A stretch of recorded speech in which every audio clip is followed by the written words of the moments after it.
All right, welcome to a new episode of The Loft, brought to you by GFSTV.net.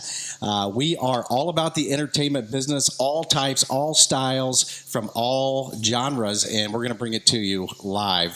So we're up next. We've got Gettoblaster in the studio with Uriah G. So stay tuned. What up?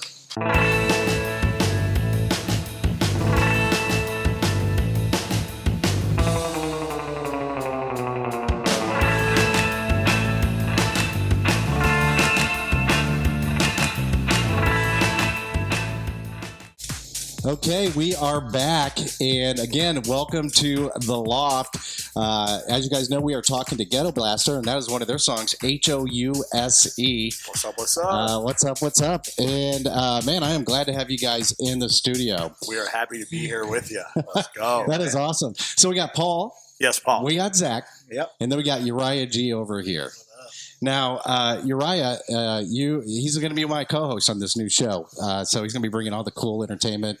Really excited to have you on, man. I think we're going to do some cool things and let people get to really know these DJs inside and out, not just by their music, but a lot of other stuff, like truly get to know them. Nice. And you guys have a new label release. That's what you're doing in town. Aliens on Mushrooms? Yes. Yep. We had a label before this called We Jack, and we still kind of do that. It's kind of like in a pause at the moment.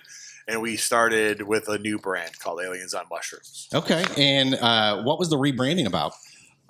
So We Jack is like a very serious label, very like Chicago, Detroit-esque tracks, kind of like geared towards more like the warehouse style stuff. And we felt like we wanted to connect with the American audience a little bit more because we're obviously touring here more than everywhere else, even though we do we tour the world, but we do spend a lot of time here. So we wanted to have something a little bit more bright, candy, fun. Aliens have always been part of rave culture, and now mushrooms are pretty much decriminalized almost everywhere. So fuck it, let's put the two together. I love it, man. It's a party. Yeah. We love our mushrooms as well, so I can definitely relate. Yeah, we want to do like a party with a label, with clothing, kind of a little bit of everything. So just a fun concept. So that sounds awesome. When's that? I mean, we have a party tonight in Indianapolis. So that's right. And it's like I wouldn't call it like a knock from Elro, but the idea of a party, like we felt like the parties were kind of stale, and the more underground you get, the more serious, and everyone's just like very serious about music. We're like, fuck this is a party. It should be. Let's throw inflatable mushrooms at each other. Let's eat mushrooms. Let's do whatever. Have decorate the place. Make it fun. Make it fun and lively. So if people forget it's a party sometimes, it's not always about crazy shit. Let's get down and have a good time. Let's have a good time. So how'd you come up with the name? I mean, basically that. We're like, I don't know, let's put two obnoxiously loud things. And like I said, who doesn't love aliens and mushrooms? Yeah, the aliens in general has always been part of rave culture. I mean, Uriah, you've been a raver for a long time. Same thing with you, Zach. Like, I mean, you guys can remember as far back as time, there was aliens and there was fairies and all kinds of weird shit. And you're like fucked up walking around. You're like, oh my God, there's an alien coming at me. So I was like, okay, so let's do that. Let's throw mushrooms in the picture. And love it. Psychedelically, like put them together. Well, I'm excited to go to the show tonight. We're definitely both going to be there to watch it. And also, Uriah, you're debuting something today. Yeah, I'm debuting some tracks on their label. Okay. That's what the party's about tonight. That's my record release. That is awesome. How many tracks? I don't know how many they picked. We're gonna do 3. Yeah. Okay. And the lead track is called My House. Nice. So. I love Uriah's style, man. But I love your guys' style too. I like that deep kind of drum and bass kind of house mix, and then your newer stuff I've noticed has kind of like it's not tribal, but like a worldly kind of feel to it. A lot of drums and horns and cool like. Comes from a ton of touring. I mean, last year we did 128 shows. Coming out of the pandemic, we did 79 shows in 7 months. So wow, we've been busy. Yeah, that is busy. Almost murdered 3 times. Oh man. Yeah. V10 mixer stolen. By gunpoint. Nice. And then so Zach, you also been in the game for a while, and you're from Detroit. Correct. So what was the scene in Detroit when you were getting raised? Like what did you get immersed into? Warehouse and after parties. It was like a lot of techno, obviously Detroit. So just huge sound systems, no real lights, maybe a few lights, and it was just about the music, and the vibe or whatever. And that's what turned me on to it. So That's awesome. And so how'd you guys meet? So we were at a flea market one time, and this guy sold me a dildo. It was crazy as fuck. I don't the know. largest one I had. Double donger? Oh, dude, for sure.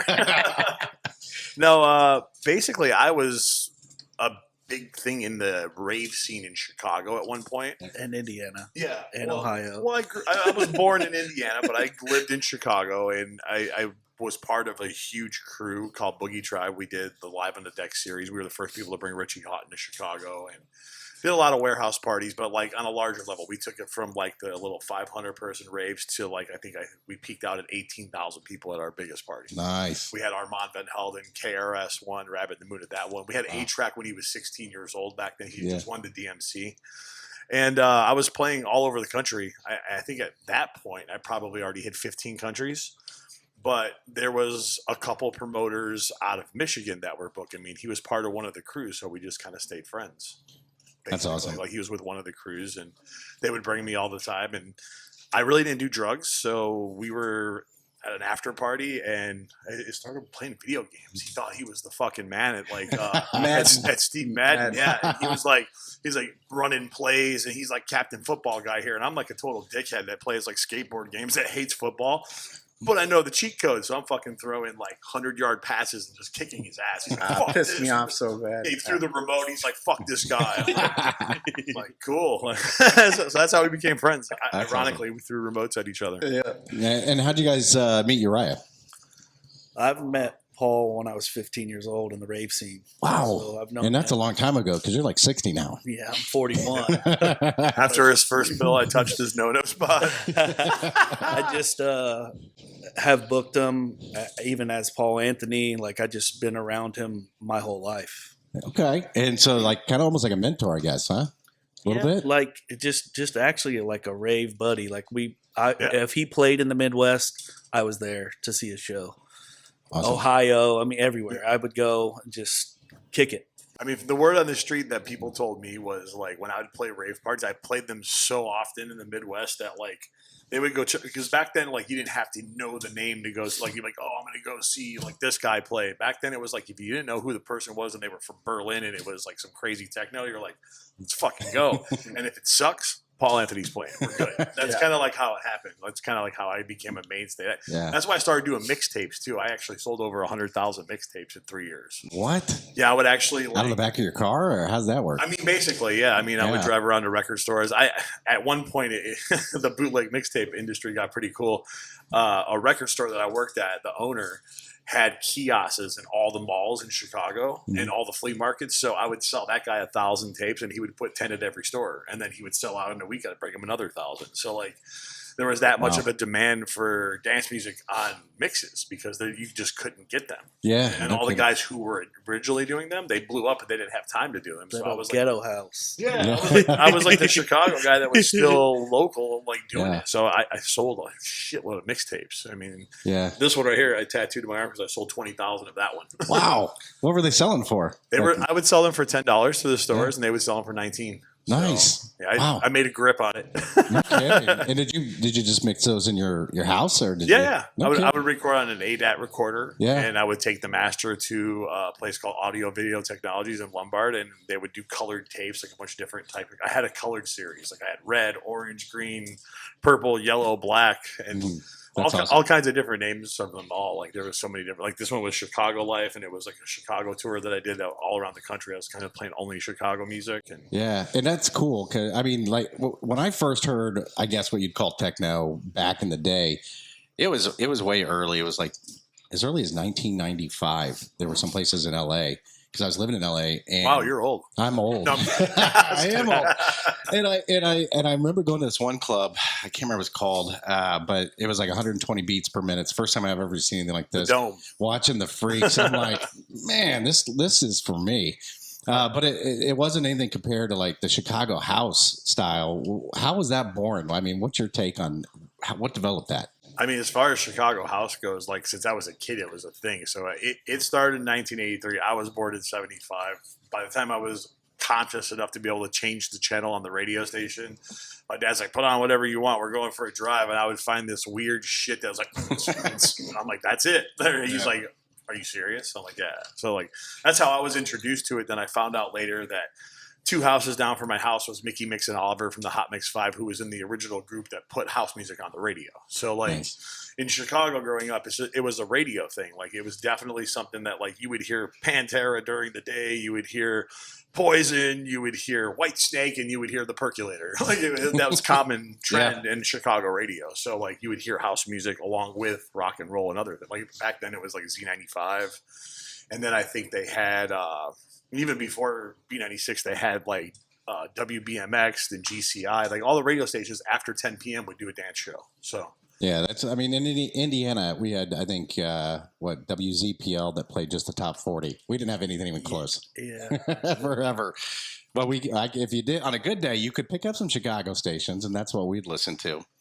But you guys, as far as you collaborate, how long have you guys been together now?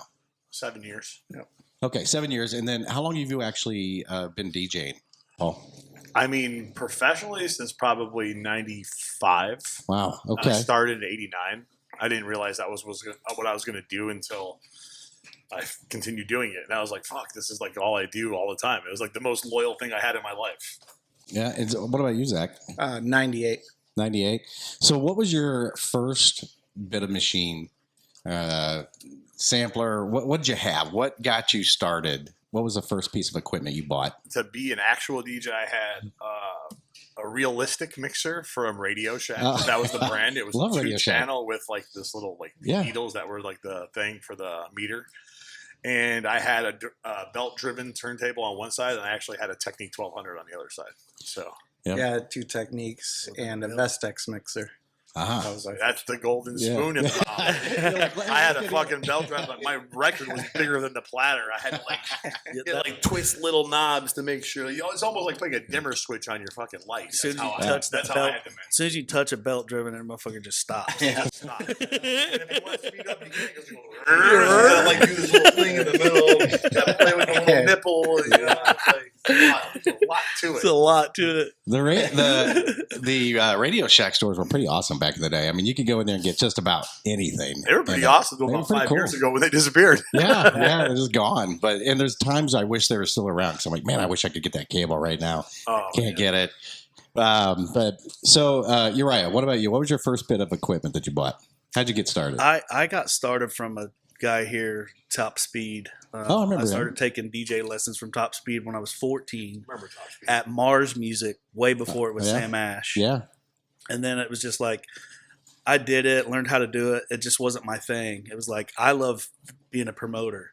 I love like this party's put together because I threw this motherfucker. You know what I mean? Yeah. So I started out throwing parties and helping some of the biggest promoters in the city fund money, you know, to them to throw big raves. And like I had KRS-One too. I've had all those parties down on Sherman and at the Kroger warehouse, and then Club Eden.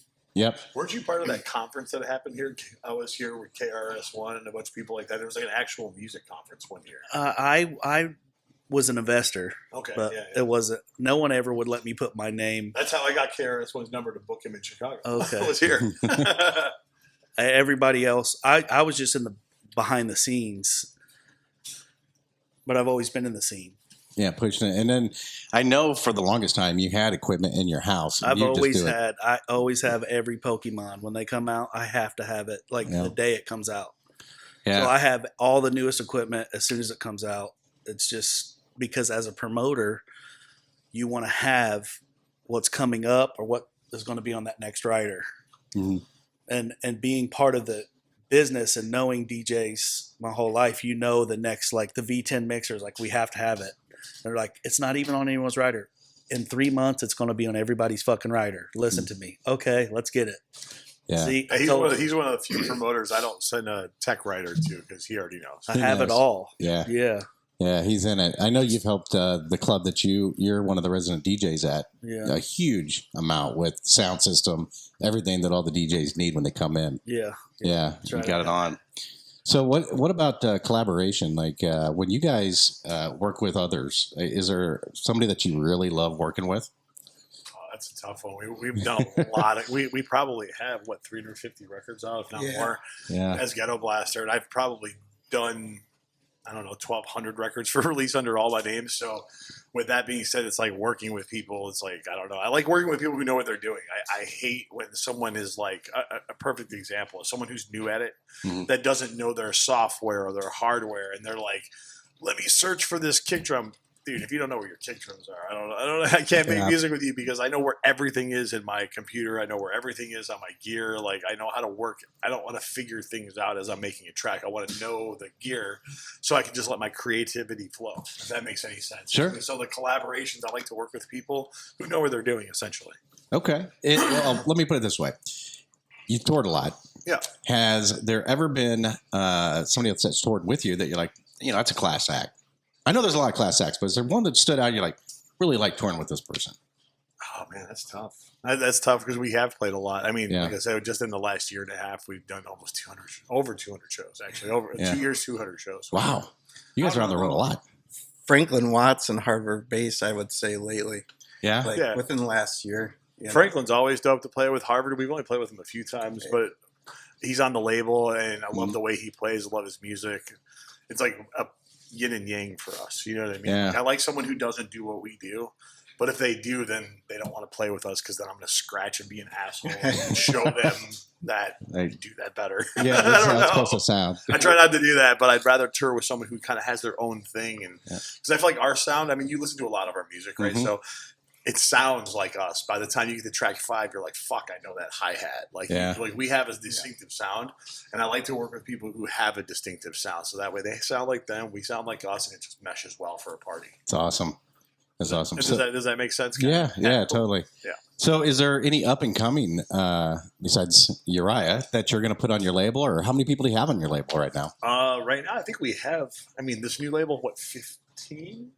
Yeah. Yeah, we're doing a fine tune of like old school legends and new school people. So Uriah is probably the youngest one on our label. Yeah. This old guy is the youngest one on our label. All right. And then we have like from Seattle, we got Coister. Yeah, we got Pitter Patter too. Pitter Patter. We have these guys are young but hot, like hot.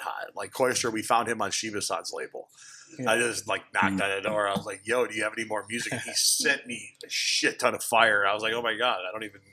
Let me play all this out, and I'm just tagging him in videos as we're touring. I'm like, I don't know which one I want. They're all dope. Like, can I take all of them? And he's like, "Oh, you can't have all of them." I was like, "Okay, well, let me pick one." So, like, definitely, he's one of them. Yeah, and there's a bunch. There's a bunch. Like, that's awesome. So, I mean, Andre Salmon's another one from Ecuador. Super dope. That's cool. Yep.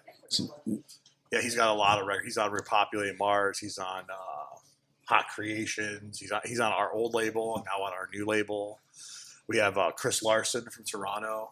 Yeah, and then we're fine tuning it now. We have Harvard Bass. Yeah, Harvard Bass. And then we have remixes coming from Inner City right now. We have Inner City with like the guys who created techno music. And we have Nathan Barato coming on our label. We got DJ Sneak coming on our label.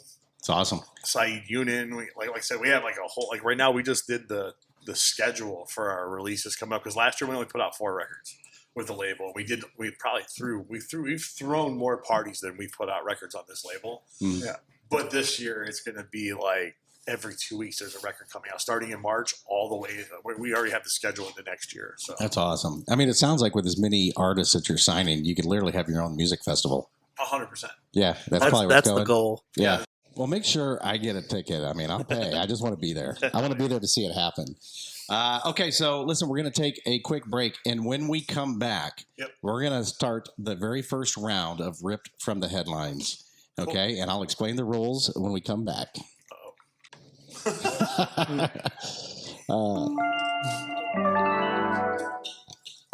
I don't know what that is. It's just on there.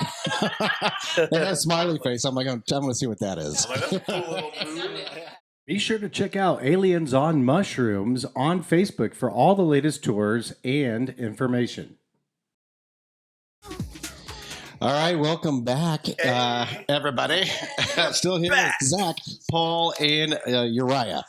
Okay, we're going to play Rip from the Headlines, and I just want to explain it for everybody. So I'm going to give you 3 headlines. Only one of them is real, okay? And each one of you is individually scored, so you get to pick which one you think is the real headline? Okay. All right. So, first one. Python swallows a man in Indonesia. Villagers slice the snake open to find his body still alive. Once sliced open, the man was amazingly still alive and requested they close the snake back up because, in his words, I'm trying to take a freaking nap. In India, his wife was nagging him so much to get up and get work done, and he couldn't nap. So he went to the jungle, got attacked by this giant python. It swallowed him, and he was alive. That's number one. Okay. Okay. Number two, Pakistan International Airlines sacrifices a goat on the runway for safe landing on the plane. The airline's also known as Nonami, which is broken out as No Name, is a budget airline that also claimed international fame for making all passengers whip out their credit cards before takeoff to pay for gas. Their slogan officially was changed in 2021 to Nonami Airlines, we will get you there one way or another. Okay? And then the last one. A man. I'm not laughing because I believe the first two are true. Just saying. But go ahead. I travel a lot. They're all really kind of weird. A man customized his microwave with artificial intelligence. He did it to mimic his childhood imagery friend. However, things did not go as planned for the young man, as he claimed the kitchen appliance eventually tried to kill him by cooking him to death. And drink a frappe. Oh, I thought so. YouTuber Lucas Rosado fitted the microwave with voice-controlled AI in order to resurrect his old friend Megatron, which used to be a family microwave. So I guess as a kid, he had no friends if his friend was a microwave. Says, in one terrifying incident, Rosado asked Megatron what was on their mind. The microwave repeated revenge over and over again. In another incident, the microwave recited the poem, roses are red, violets are blue, you're a backstabbing bitch, and I will kill you. Wow. I've never talked to my appliances. Like, it's pretty eerie. All right, sounds like my girlfriend. So which one is it? All right, Zach, we're going to start with you. Which is the real headline, sir?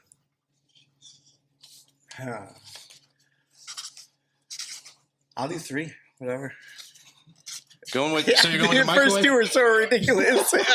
Oh, the talking microwave? Is ridiculous? Yeah, it's ridiculous too, but hey, you know what? AI, right? Coming from a guy who watches sci-fi movies, Yeah, so that explains it all. All right. So you're going with the microwave. Yeah. Like, we live in the same house. You should hear the fucking shit I have to hear in the other room on the movies. It's like, what the fuck are they watching? Or is that like some high-level porn? It's that pot Kool-Aid. Right. It's those edibles. I'm gonna go with the first one. That's true. Me too. Okay. So you're going with, where was The it? anaconda. Oh, yeah, the anaconda. Okay, you're going with the snake. Yes. Okay. I'm going with number one as well. You both are going with the snake? Yes. And that is the correct one. You are right. I told you. We are alike. Okay. We're both fucked up. All right, so that is just round one. We'll get back to round two here in a minute after we get through a few more questions. But good job. Wow. Can you do I me a thought they were favor? all Before we pretty- go any further, can you unplug your microwave so this fucking dude doesn't talk to it? He's already talking to the popcorn machine. My friend Megatron. Yeah. Megatron. Megantron. We have an emergency helmet in our backpacks. We're good. Yeah, bro. All right, well, hey, welcome back. This guy. Let's talk about acid ice cream. Oh, awesome. What can you tell me I about love both. Have you ever eaten acid and looked at ice cream? No, I've looked at the ceiling. I don't know if I can drop the mic, but like that's all I need to say. Yeah, it sounds pretty good. It's our new album, basically. Okay. And again, we're like really into like extreme everything. Like, what everyone think we're fucking crazy. I mean, Yeah, this guy fun talks and to fucking playful, too. microwaves. Yeah, Here we are. You know? Megatron. No, but Shout out. acid is a huge part of house music. It's like one of the original sounds of house. Like in the Yeah. first like 100 records that came out, they invented acid house. Yeah. And it also psychedelic ties to it or whatever the case is. So like we wrote a really cool acid track with our new 303, and our friend Dan Diamond, who just did the vocals on Carl Cox and Fatboy Slim's last record. I was like, hey man, I've been wanting to do a record with you for a minute, and I know you're fucked on drugs, so can you do me a huge favor and explain your first experience on acid, but like to a T, make me feel like I'm there. And this guy wrote me like a 45-minute vocal. I was like, fuck, dude, I didn't want to know every inch of this, but Wow. it was really good. It was intense. Like every sentence, I was just like, fuck. Like by the halfway through, you feel like you're tripping. Like he nailed it. So with that being said, how do you cherry pick the best story you've ever heard in your entire life, right? So basically we cherry picked a bunch of sentences out of it, and we made this acid song, and we're like, we really want to do this acid revival thing. Our buddy Louis Barrow, who used to be a big remember the Vibonauts back in the day in Chicago? So he left being a promoter to be the first guy to start a dance station on XM Radio. He was the program director for the first Channel 80 on XM Radio. And then when they merged with Sirius Satellite, then he kind of like went into a whole different career, retired from that whole thing. But now he's doing this new conference in Chicago where it's going to go on its third year called Viva La Acid, where he has people like Paranoid London and DJ Pierre, who created Acid House, speaking on panels. It's like a little mini weekend conference with a party to go with every single one. So like with that whole theme involved and us working with DJ Pierre and a bunch of people in acid, we were like, let's gear our album a little bit more towards acid, because we do a very Chicago, Detroit-esque tracky house sound. And we stockpiled a bunch of acid house. Like we did one with Bad Boy Bill, we did one with Terry Mullen, we did the one with Dan Diamond, and then there's a whole bunch of other ones that just have elements acid, right? Yeah. So like basically like we're like, all right, let's instead of giving these to different labels that do acid, let's actually do a whole acid album and do a tour with it. And then I had to go back to Dan Diamond, because as 45 minutes wasn't enough of a vocal, I was like, hey, can you compare acid to a bowl of ice cream? He's like, how so? I go, it fucking melts. Like, what do you mean? How? He's like, you're fucking a genius. I'm like, no, you're a genius, but now go run and come back to me with a vocal. And he did, and it was fucking amazing. So put all these little elements into this track, and that's the lead track on the album. Awesome. But it's like not a typical album.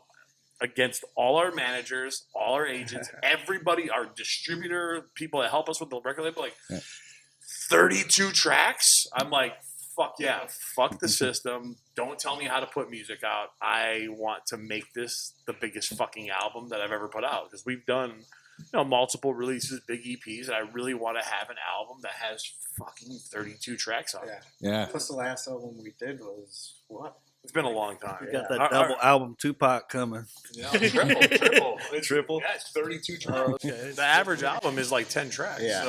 So we really tripled down on this one. Our last one had a full page article, a mix mag, so like we've done a lot of PR. This one is going to have some really good PR on it as well. And we also needed something to tour for. So we're like, fuck it. Let's just obnoxiously put out more records than anybody ever. And then it's funny because consecutively afterwards, every 2 weeks for the next year, like I was telling you earlier, we have a release coming out every single 2 weeks till next year. So like, and none of them are from the album. That's the best part. So it's like you have that much music. So Wow. we were bored during the pandemic. Once we jerked off so was. hard our dicks were raw, we were like, okay, let's start making music. Taking care We of. gotta start something else. Fucking slapping sticks so hard. I'm like, all right, I need to start All fucking. right, what else do we do? How else can we jerk off? Yeah. Well, how many different ways? I guess we should make music. That lasted us about 6 months jerking off. Like, That's great. feel my hands are soft. Oh. I can't believe you touched my hand. Yes, you touched my hand. You are bisexual, my friend. That's a very soft hand. It is a very soft hand. I worked that shit out. Very warm hand. Yeah, go ahead, touch that bad boy. Touched it. He slapped it. That's how he treats his dick. He likes to be choked. He likes to be choked during sex. 2 knuckles deep in the butt and choked. I already know. I mean, that's how you get to know somebody. That's what I've always heard. I First don't know. things first. Do we have to edit that out, or can we keep Yeah, it? let's just This keep is it. super Let's- hardcore. let's I just- love it. We'll just keep it. I told you, this is X-rated, man. Like, just be whatever, let it fly. It's usually how this Notice rolls. the guy to the left has a red face and is totally embarrassed. 3 So- knuckles deep, huh? Yeah, No, 2. get in where you fit in, they say. Quit You making guys my do- blood pressure high, Paul. So Too old for this I'm always shit. curious, man. I love house music. I'm always curious, like when you got 2 people like you, how do you figure out how to even write a song together? How does it even start? Do you like, hey, I want to start with a title and build a song around that, or do you got the song and then you come with the title? Do each one of you have your own little part? Like you handle the basses, I'm going to handle the hi-hats. I write the music. He gets me coffee and make sure I don't fall asleep. Well, damn, that was a quick answer for that. I was You might thinking- smack my ass here and there. He's like, "Yeah, that's dope. Cool. Yeah, a little harder." Can you choke me too? Is that really how it goes? Yeah, You go get the a little coffee? bit like that. Okay. Yeah, it's All fun. right. Just smack them around. So how do you pick Good the time. titles? That's always a tough one because Yeah. we have so many records out. That's really tough. I don't know. That's a tough for any artist, Yeah. really. Like I the don't know. name I mean, of the acid track ice is- cream. Listen to it. I mean, Yeah. what the fuck, dude? Like, I had to come up with some crazy shit. Right. And that's just is like hours of like writing down and trying to figure out what works with what, then coming up with the idea. Usually, the hook to the song ends up becoming the title. So when we work with a vocalist that comes up with some cool shit, Yeah. like, okay, what's repeated the most? Let's do that. Okay. Like our track "Beat the Pussy." It says "Beat the Oh. Pussy" 700 times in that track. We're like, oh, Oh. we should call the track "Beat the Pussy." Well, you know, that brings me to That's super creative. I mean, that brings me to a good point here, sir. The very first album, the very first album I ever bought of yours was album "Pimpin' Hose." oh, cool. And it was an- That doesn't exist anymore, but Yeah. you got it before it got pulled yeah. down. Yeah. So there was a song on there. What was it? Ball licking or something, or licking balls, or Balls and lick. balls and lick. That's it. All up on this dick. Yeah, all up on this dick. Yeah. And I just want to say thank you because How many times have you gotten a blowjob to that song? Now who's turning red? I mean, you've influenced a whole generation of women that know now it's not a bad thing to lick the balls. Thank you for We that. do what we can do. Yeah, I mean, preferably cuff Give them when back. you have the thing all the way down the. Never mind. that is. Never mind. Getting a little fetishy now. Sorry. Did we talk about Earmuffs. Miami Week yet, or Miami Music Week yet? We have not. We should probably talk about that. Yeah. What are you guys doing with that? Well, we're throwing a party, an Aliens on Mushrooms party, but we are having a hard time coming up with a name for it. But I think I don't know. I want to call the party Free Chicken Wings, and people are like not against that. They're like, right? Free chicken wings. I mean, like, who the fuck doesn't want free chicken wings? You know what I mean? I love chicken wings. Yeah. It has nothing to do with anything. Universal. And I was just like, how cool would it be to have like a really cool, serious lineup and give away 200 pounds of chicken wings? I don't think I could even lift that. No, it's like a human. It's all. legitimately a human. You're right. We're going to eat the weight of a human So, or a big human. are they flats or what are we talking about? I mean, I'd prefer flats. Yeah, I don't like drumsticks. Those too veiny like other stuff. I don't Yeah, like that in my mouth. I'm good. they are a little veiny. You're right. But yeah, we're doing it at Savage Labs on the Wednesday of Miami Music Week, which is what's the date? Is that the 21st? Yeah. Yeah, it's the 21st. So we're doing a party. We kind of curated it together with our friend Franklin Watts. Mhm. So it's Franklin Watts, obviously. It's Gettoblaster. It's Uriah G's in the house. What's yeah, up, yeah, man? yeah. Uriah's on it. And we have our homies Harry Romero Mhm. and Junior Sanchez on it. We have Love and Logic on it. We have Jesse Bravo on it. It's a free That's party. awesome. Free party, free chicken wings. Man. Yeah. What's the date on that? That's the 21st, and it's going to be at Savage Labs, and it's in Wynwood, so it's kind of like the cool part of town. Artsy, real beautiful. Used to be the ghetto when I first started going to Miami, but now it's regentrified and beautiful. Man. Yeah. What are we doing on the 21st? eating chicken. I really think I you might should need come some down for chicken that wings. week. I'll feature you. You've been to Miami Music Week with me You'll do it. before, Dan. Hang out in the sun. I'm in, man. Yeah, I mean, we go to Miami quite a bit, actually. She does like conventions on there and stuff. So, Yeah, we have a full schedule. We're doing a Tuesday party for our DC friends, which I don't know where the venue is yet. We're doing the Wednesday with our party. Mhm. Thursday, we're doing Koyu Taco for Bear Who. So it's us, Bear Who, Heather, and Colette. And then Friday, we're doing a showcase at the Clevelander. Saturday, we're doing the Made in Miami party for Oscar G. Oscar G. And it's Oscar G, us. It's Coco Drills. It's Choose. And a few other people. Yep. So then that sounds awesome. Those are all the homies. we have another pool party on that Saturday at night somewhere on the rooftop of a hotel somewhere, which I don't know where yet. They told us, but Yeah, forgot because we have a lot of shit going on. But Yeah. that's awesome, man. yeah, so we have a full schedule. I think we're at like 7 parties right now. We're trying to get to 10. We want to do 10 parties while we're in Miami. We want to not Awesome. sleep the whole time. So Yeah. Yeah. I've been there. I love that. Let's Yeah. do that. that's the best. Schedule it. Be sure to check out our website, gfstv.net, for all of our latest episodes, including Gray Flannel Suits, our business episodes, Around Indy, local events, and then our newest, The Loft. So Awesome. welcome back to the Loft, and again we are back with Ghetto Blaster, and we also have Uriah G in the house. So we are going to play the second round of Rip from the Headline. So far, Zach, you've got a big goose egg, sir, but we got Paul and we got Uriah. Both have one. Okay, second round. I got to Ding, ding, ding, ding. All right, there it is. Okay. I'll give you credit. Here we I go. could not read all that under pressure. Yeah, yeah. Well, I paraphrase. I don't know. I might mess this up. You don't know. We'll figure it out. Okay. The headline: She farted while undergoing a laser surgery and set herself on fire. Just a quick little headline: 30-year-old set herself on fire in a Tokyo Medical University hospital in Shikoku.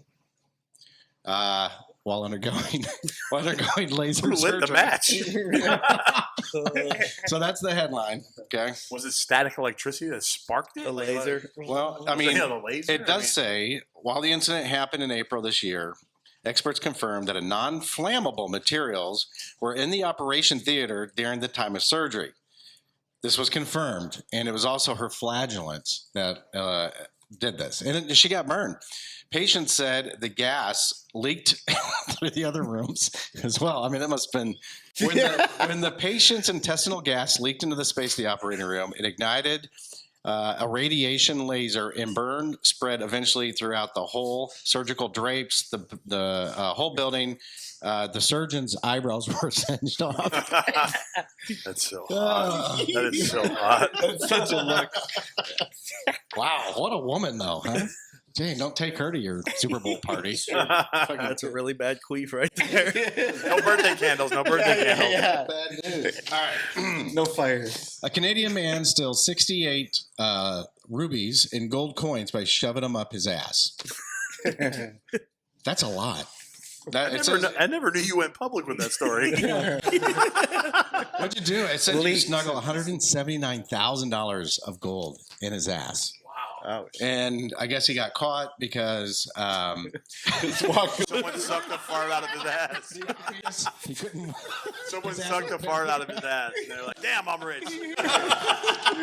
I got gold teeth. So he said that he got caught by a bank teller who, when he would come through the drive-through, she noticed that he made several small deposits. All right, so that's number 2. The man snuggles rubies in his ass. Number 3, perfect revenge. An animal shelter will add your ex's name to a litter box for Valentine's Day. I figured this was fitting since Valentine's Day. Do you have an awful ex-partner? A rescue organization in Ohio wants to help you get over the grief by a nasty breakup. So for $5, they'll give you a litter box and they'll put your ex's pictures in it, and then they'll let their cats in the place do their thing. Nice. Okay? Cool. Okay. Those are the 3. All right. How much time did it take you to find these stories? Yeah. It took a while. I can imagine. I can imagine. These are deep. These are deep, right? These These are are deep. no simple things. Yeah. All right. Okay. So let's start over with you this time, Uriah. What you got? Number 3. Number 3. I go number 3 also. 3. Just because I would have created that. Like, that's awesome. Okay, so it is still. I have a One litter box and full one. of chicks. No, I'm just kidding. Yeah, you guys are right. It is the kitty box. So good job. Good job. Hey, You finally got a point. He's on the board. He's on the board. It feels good. Hey! Hey. All right. Wow, that's a standing ovation. Yeah. The more you know. Clap and dramatic. We had to do it. I don't know what they got in here. Hey, Oh, there we go. Oh. There. There's the one. Oh. There's the one. That was round 1. For real. Yeah.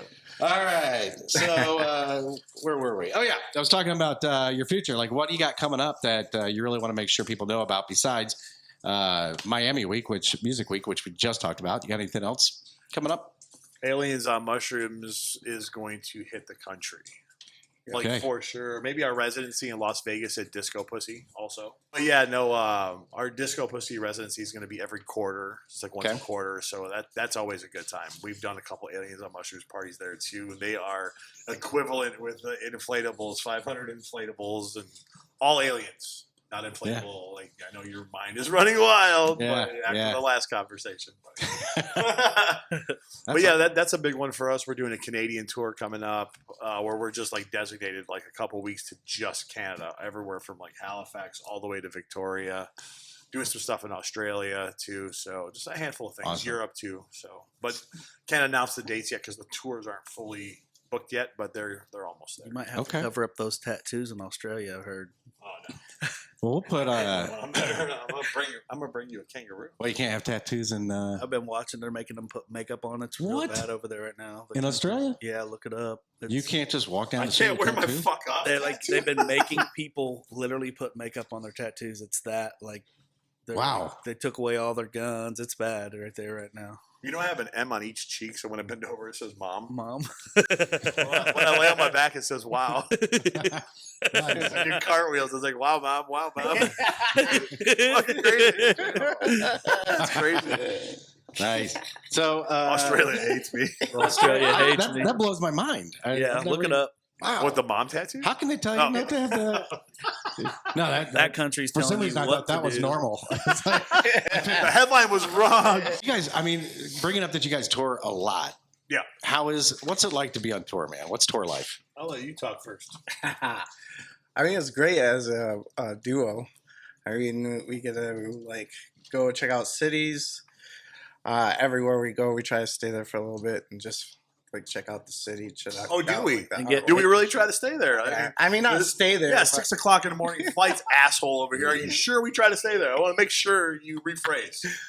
well, They just you know, rob every Bape and Supreme store. I see it. We do get there nice. I and get early.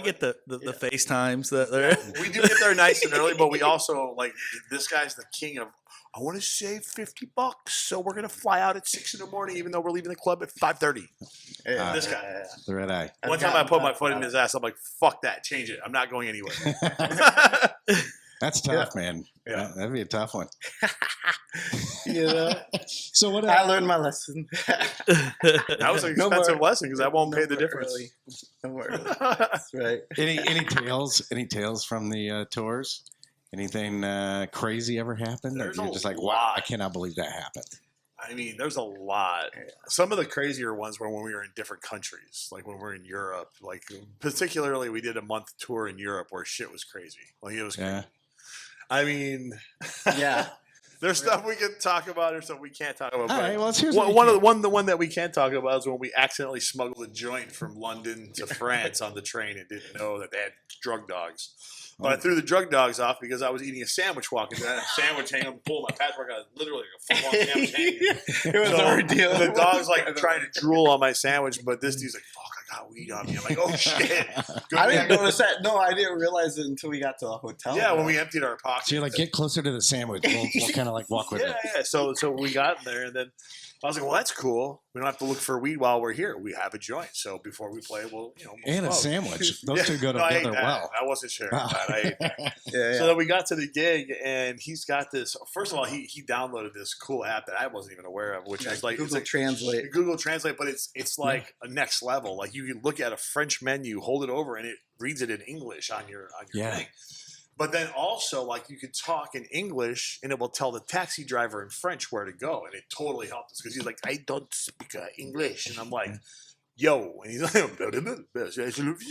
Yeah. all of a sudden, He's like, oh, okay. He's like, okay, I understand. Yeah, Yeah. yeah. So we figured that out, and that was cool. But then they came in really funny because so you could turn audio on and off. Yeah, it was text then. This Yeah. guy, because you can say something, I can hold it in your face, and it will either verbally say it back to me, or it will say this. Well, he turned the audio on, didn't realize he had it on, Yeah. and we're smoking a joint. And the owner comes into the club, he's talking all this shit. And he's like, "These fucking guys can't smoke weed in here." I'm like, "Oh shit!" After we asked too, I was like, we totally asked or whatever. The guy came in one time before that, and he was like kind of throwing a fit, and the promoter. These guys was cannot like, be smoking yeah. weed And the in promoter- the club. I wouldn't have stopped. They were like, "Oh shit!" They understood what we said. Yeah. And he goes, "Just continue smoking." Yeah. Exactly. So that was like a funny story. That was pretty cool. That Google Translate saved my ass in Vietnam when I went to meet her parents this past wow. year because they don't speak English. I don't speak Vietnamese. But we sat there and we had whole conversations with just that phone back That's and forth. awesome. Yeah. It's nuts, man. I mean, and they got to know me that way. Yeah, technology's cool when it that's works. awesome. Poland, we had a crazy experience too. So we played two cities in Poland. We played a city called Rzeszów, and then we played a city called Warsaw, the capital or whatever. And somehow we missed our flight. There's only one flight going from this little shitty city to this really cool city. You know what I mean? I actually even call it a shitty city. It's just like They're smaller. not very accommodating to anything in this century. So Yeah, very behind in times. But it was a good party. We had a good time. I Yeah. almost fought like 20 people. Yeah. That's another. That's a whole other story. That's a whole other story. But it You was guys funny need to though. write a So book. we got on this bus that was like a 13-hour bus ride to Warsaw. And I'm telling you, like, there's people moving. Yeah, There's, like, for real, they chickens were and packing dogs everything, and like yeah. weird shit on this bus. And I had like all my luggage for the whole month on my lap because there's no room to put anything. And then we get to Warsaw, and the bus guy goes, "Everybody get out now, here." And we're like, "What the fuck? We're like in the middle of the street." He's like, "Yes, I can't go down there. Your hotel over there. You just get out here." We're like, "Okay." Well, all these people are fucking commotion. It's crazy. We get out. We're like, "Oh fuck it." Everyone's walking. This is walking fast. We're walking. Apparently, they let us out in the middle of like the biggest Nazi revolution in this era. Yeah. Jeez. And we were in the center of it. Yeah. And we were, and I didn't even realize this until we got to us. I'm like, fuck, I had a red hoodie on. I matched. I was like, good. You know what I mean? Wow. So when we got there and we turned the TV on, we're like, oh, wow. Yeah, You know what I we mean? didn't realize what we're even in. No clue. We're just like, what the fuck? Like, No, there's it's- tons of people like everywhere. Yeah, it was crazy. And- and they wouldn't drop us. They like dropped us off right at the end of the street. We're like a He's like, mile I'm not away fucking from. driving down Wow. there. Yeah, And the fight that happened. So there's a couple fights on the first city. So we played our party that we were booked for, which was like not very good because the guy never threw a party before, but he was our friend that booked us in Denver. So we're like, yeah, you live in Poland, we'll play a party for you. We're going to be out there. So Curious George is like, okay, is there another club that's packed in this city? Because I know our biography is good enough to play any club, and we're in some weird city in Poland. I'm pretty sure I can talk my way into the turntable somewhere. So there's a club that has like 900 people. We go to it, legit. Well, how long were we there? Like 10 minutes before we got on the decks? Yeah. 10 minutes, all of a sudden they're like pulling a couch behind us, putting a big bottle there. Oh, no shit. And Yeah, we're just rinsing the club, and all of a sudden the promoter we're playing for got mad at the new promoter and knocked them out right in Yeah. front of us. I'm like, Did that just happen? I go, stop staring. Sounds like Let's something just I would pretend do, that huh? it was not supposed to happen. Just keep Yeah. DJing. You know, we're like, woo, Yeah. knocked him out. So then we finally get out of the club. They're like, oh, thanks for playing or whatever. And then he goes back to the other club. Well, I met like these young people that were like, oh, we love you, we love you. And of course, I like to hang out with people. So he's going back to the other club to play again. I'm like, I'm going to go with these kids and go continue to party. So that turned into food, and apparently, like the only thing in Rzeszów, Poland, that's open after midnight is kebab places. So I like a kebab, which though. is great because it's somewhat healthy. So 2 in the morning, you're getting a little kebab. You're like, hey, kebabs. So like. They're everywhere. Yeah, Every corner. legitimate. Every corner. It's the only thing. It's like a hot dog place in Chicago. Like everywhere you go in Chicago, there's a Dude, the hot dog kid place over It's there. like, what's your kebab price? Oh, no, this guy's Put that penny kebab away. You know, just like Amsterdam with Heineken. Yeah. This So, dude's- well, let me finish. Let's not interrupt stories of story. So Yeah. I'm at the kebab place with these kids, and like all of a sudden a fight break out. Like this ex-couple says something, and the dude smacks the girl, and I'm like, "Whoa! Where I come from, you don't do that." I got in the dude's face. I go, "Don't fucking touch her. Get out!" And I was like throwing him out or whatever. All of a sudden, like there's this giant commotion. All these guys want to fight me because I'm throwing this guy out for being stupid. I call him. I'm like, "Yo, I'm about to fight 5 dudes. Get over here now." He's like, "Where are you?" I'm like, "I'm out in the middle of the fucking street." He's like, "Where?" I go, "Right by the kebab place." And he looks around. He's like, "Bro, there's like 8 kebab places." I'm like, the one where there's a lot of I'm like the one where everyone's yelling. And that's the one I'm at. So, The one that puts the kebab on the stick. and then rewind like 2 weeks before that, we're in Amsterdam, and I'm fucked up. He's fucked up. It was our first time in Amsterdam. I'm like, "Dude, just meet me in the square, man." He's like, "Where? The square? Like the square, like the downtown, like the middle where everyone meets." He's like, what do you see by you?" I'm like, "A Heineken sign." He's like, "You're an asshole." I'm looking around, I'm like, really? "Oh fuck!" Heineken signs everywhere. I'm like, the big one. Yeah. We eventually met up. So. We went to Amsterdam, and you know what I noticed about that place is you don't ask for a pint of beer. No? No, we got reprimanded. Do you remember that? The very first bar we go to, I go, "Can I get a pint of beer?" And he goes, "We don't do pints here, buddy." We do ounces of weed, bro. I'm like, "What?" I go, "What do you mean?" And he goes, "We don't do that here." And I'm like, "Well, how am I supposed to get a beer? I just want a beer." And he goes, "Well, then you ask for a beer." I'm like, "Fine. Fuck, can I have a beer?" A very large one, please. Jesus. Then our second, Make it 2. I don't know what you're going to say the next time. Bring me 2 now. our second, our, Translation, man. our second time in Amsterdam, we're like in that little square area. We get there in the afternoon, like, "Oh, cool. Just woke up. Let's go get some food." We're looking around and I see this nice gentleman pushing a stroller, and he's like, "UFO balloons, 3 for €10." I'm like, "What the fuck's in that stroller?" There was a tank in the stroller.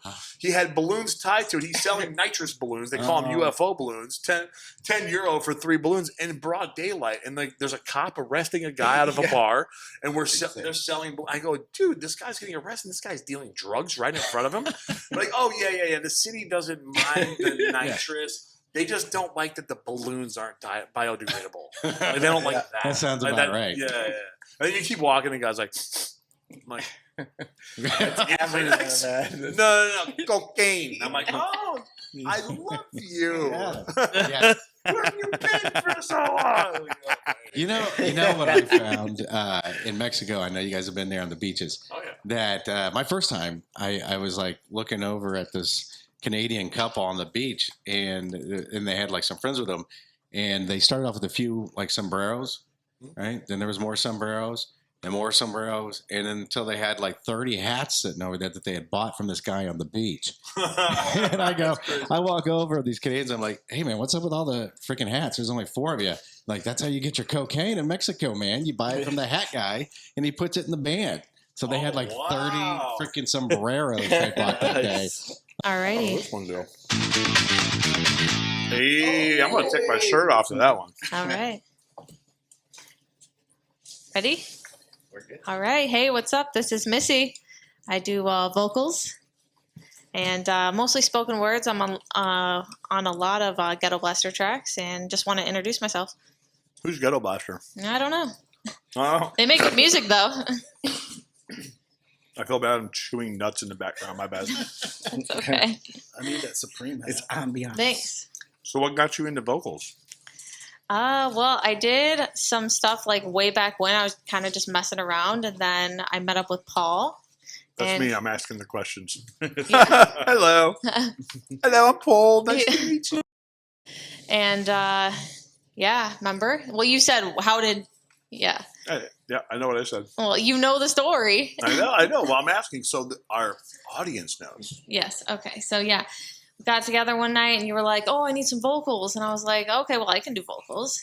And then we had our She first tried to record stand. together. She tried to and- stand me up too. She was like, "I gotta work Oh, I in did, the yeah. morning." I was like, "This is a one-shot deal. You can come by and do vocals or no vocals." I was tired. At the time I got out late, and then We called off the next day. I'm sure we did and got Bloody Marys or something. Yep. Yeah. So yeah, that's how it started for our first vocal, which ended up hitting top 10 on TrackSource. Yeah. And then tell them the story about our number one on Beatport and our track that hit 3 million streams. Oh yeah. So that one was HOUSE, and we just randomly came up with that one night. We were just kind of like, "Oh, we should write like a really good record," and then we just kind of came up with it, and then before you know it, we're like, "Oh, let's do a music video," and then we're on the way to the music video and just shot that, and it was really cold that day. And when we had written the vocals down on a piece of paper, and like she didn't actually have them memorized yet. So No. the whole 2-hour drive to the video shoot, she was like listening to the song over and over, memorizing her vocals because she had to perform them, but never had. Yeah. And so like when they were like queuing it up during the music video, I was like, what is it again? And then now it's like the most memorable song because I hear it all the time, and you play it in all your sets and everybody plays it, and it's amazing. Sorry, I'm feeding Uriah nuts. Yeah, I see that. You're feeding Zach nuts over there, Uriah nuts. What is going on? There's no questions. My friends like nuts. It just seems so Yeah. natural. Yeah. Well, listen. I'm just gonna take the dollar and make it a tutor.